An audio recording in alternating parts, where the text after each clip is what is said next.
Louvado seja nosso Senhor Jesus Cristo. Nós vamos dar continuidade à nossa leitura sobre a revelação e tradição na Sagrada Escritura.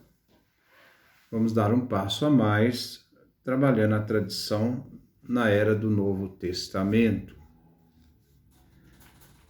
Também os estudos do Novo Testamento é o nosso sexto encontro.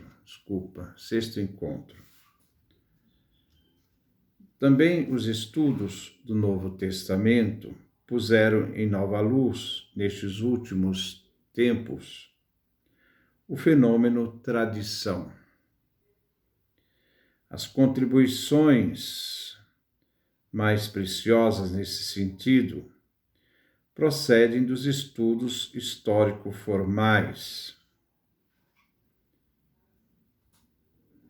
Nós temos vários teólogos, biblistas nessa hora, como G. Bertrand, Bultmann, M. Dibelius, etc. Se partimos do fato de que os autores do Novo Testamento se serviram de um material já existente que reelaboraram, descobriremos as condições que contribuíram para a formação de cada uma das perícopes, das partes, antes de estas se terem constituído uma escritura neotestamentária. Então vamos retomar esse parágrafo, que merece um pouco de atenção. Então nós vemos o seguinte: existem vários materiais que serviram depois para a compilação do Novo Testamento. Materiais que os evangelistas pegaram de pessoas, de testemunhas oculares, algumas testemunhas conhecidas, outras não.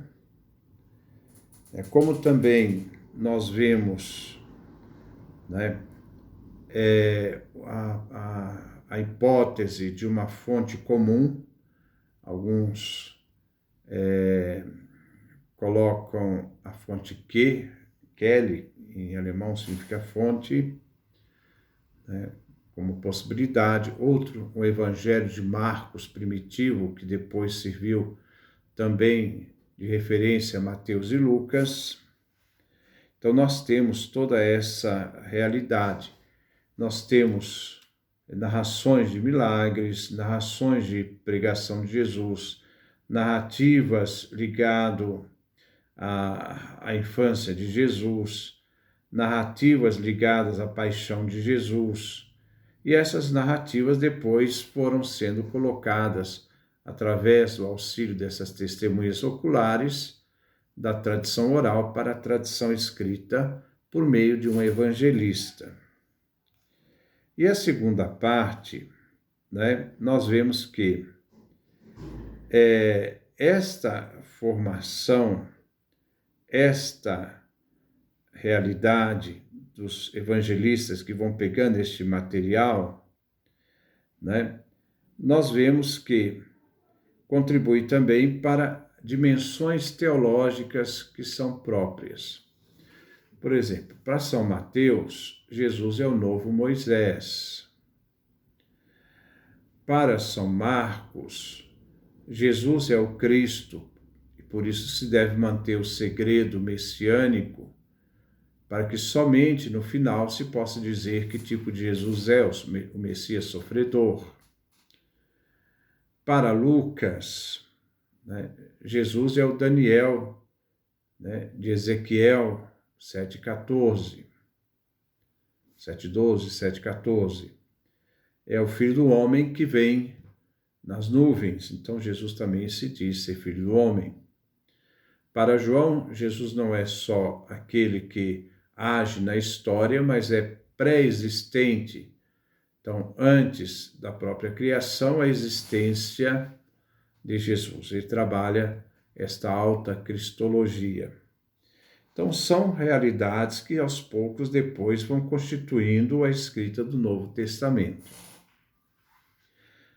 A pregação a missão, as formas da catequese, a liturgia do batismo, a celebração eucarística, constitui a variada situação que deu origem a uma determinada formulação escrita, ou pelo menos a impregnou fundamentalmente. Então, esses materiais foram sendo compilados e Mateus foi organizando, Marcos foi organizando, Lucas foi organizando e João organizou também esse material.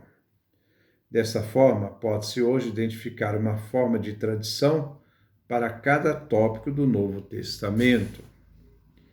De tais elementos surgiram as epístolas, como também os evangelhos. Análise da história da tradição. As pesquisas históricos formais levam, obviamente, ao estudo da tradição histórica, que acompanha o processo pré-literário das mínimas unidades escritas e procuram descobrir sua incidência regular ao longo das tradições.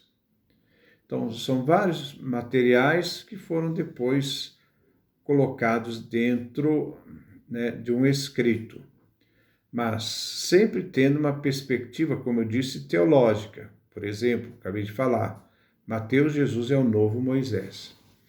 Tanto ele é considerado como novo Moisés, que no Evangelho de São Mateus nós vemos 5 discursos, que esses 5 discursos referem aos 5 livros do Pentateuco. Então, Jesus, o novo Moisés, que vem instaurar uma nova aliança. Daí resulta que todos os teólogos estão hoje cônscios de que, cronologicamente, a tradição oral precede, então, antes da escrita, a pregação, a atual concretização escrita do Novo Testamento. Jesus não pediu para escrever nada, Jesus diz anunciar, então a pregação oral. Dessa pregação oral, quando os apóstolos começam a morrer, começam então a deixar esses textos como referência para a fé daqueles que ficam e daqueles que virão. O mesmo se pode dizer sobre o fato de que, no tempo que vai da morte de Jesus até a formação do Novo Testamento, a comunidade e, portanto, a igreja futura tem considerável participação na conformação, na configuração e na formulação da mensagem neotestamentária.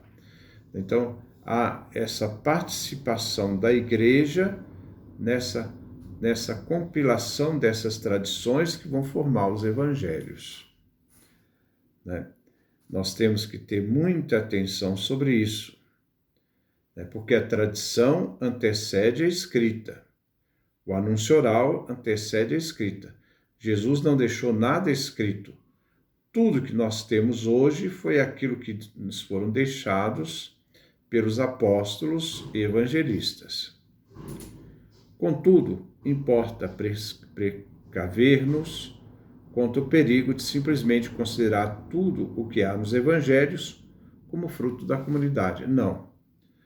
É fruto da pregação apostólica. A comunidade ela não manipulou o texto nem as palavras de Jesus,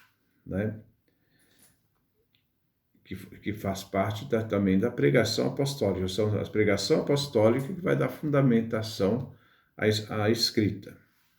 E de o ter na conta de um desvio de doutrina tradicional. Não houve desvio da doutrina, houve a pregação apostólica. Precisamente nos últimos anos, esta investigação das várias camadas da tradição deu origem a precisas conclusões que se bifurcam em diferentes direções. De um lado, Bultmann não vê na pregação de Jesus grande importância teológica. De outro, demais teólogos como Käsemann, Bornkan, Fuchs e outros, procuram encontrar na pregação de Jesus até os mínimos detalhes da tradição. As mais antigas tradições que não se podem destacar facilmente da própria configuração da comunidade, abriam caminho para a pregação de Jesus. E Jesus mesmo seria parte do próprio evento da tradição, na qualidade de iniciador, por meio das suas palavras, por meio da sua pregação e por meio de tudo aquilo que acontece na sua vida. Sem falarmos de outros fatos em particular, parece ser teologicamente legítimo continuar a pesquisa e postular novos progressos, né, nesta direção.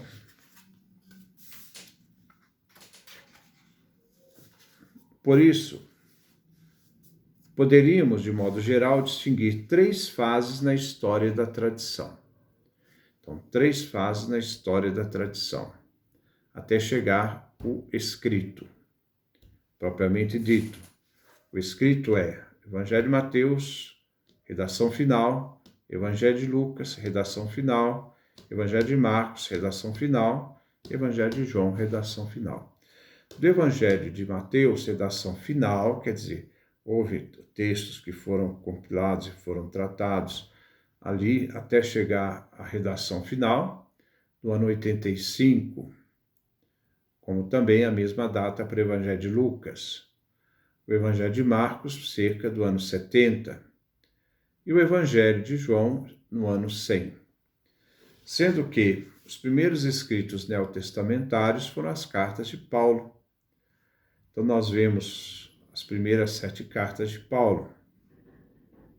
Nós vemos Gálatas, 1 Tessalonicenses, 1 Coríntios, 2 Coríntios, depois Filipenses, Filemon, e depois a carta aos Romanos. Então, quais essas 3 fases da história da tradição? Primeiro, a pregação de Jesus, querigma, o anúncio, na medida em que esta aparece. Segundo, a tradição oral do tempo pós-pascal, após a Páscoa, quer se manifeste essa na própria comunidade, que é a portadora deste anúncio, quer seja transmitida pelos apóstolos, aquilo que a comunidade recebeu e aquilo que os apóstolos pregaram a partir da realidade pós-pascal.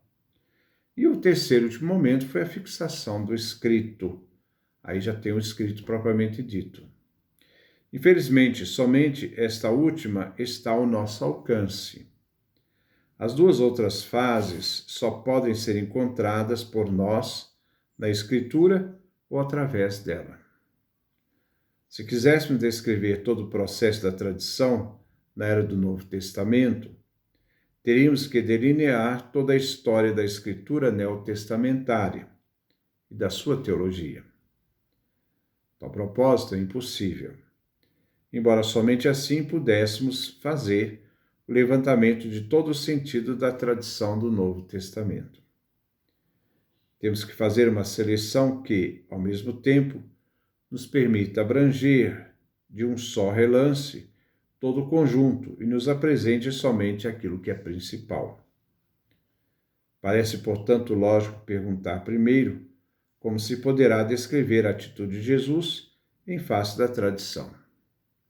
Então, nós vamos ver que nos evangelhos não temos tudo que Jesus falou, não temos tudo que Jesus ensinou. O próprio São João, no final do seu evangelho, diz, né, que não... vou pegar o texto para a gente ler melhor. Então, no final do capítulo 21, também tem o final do capítulo 20, mas no final do capítulo 21, versículo 24 até 25. Este é o discípulo que deu testemunho dessas coisas e que as escreveu. Testemunho, a realidade do apóstolo em relação a tudo aquilo que ele teve com Jesus e tal, né? E agora, depois, aquilo se tornou escrito, no final do ano 100. E nós sabemos que o seu testemunho é verdadeiro. Agora veio.